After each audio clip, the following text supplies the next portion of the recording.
Hi friends, welcome back to my channel Shivajyothi official. ఈరోజు వీడియోలో healthy and tasty అయిన carrot dosa recipe ఎలా తయారు చేసుకోవాలో ఇప్పుడు చూద్దాము.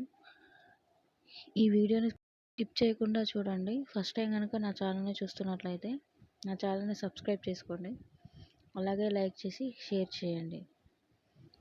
ఎలాంటి పప్పులు నానబెట్టకుండా అప్పటికప్పుడు తయారు చేసుకునే దోశ రెసిపీ.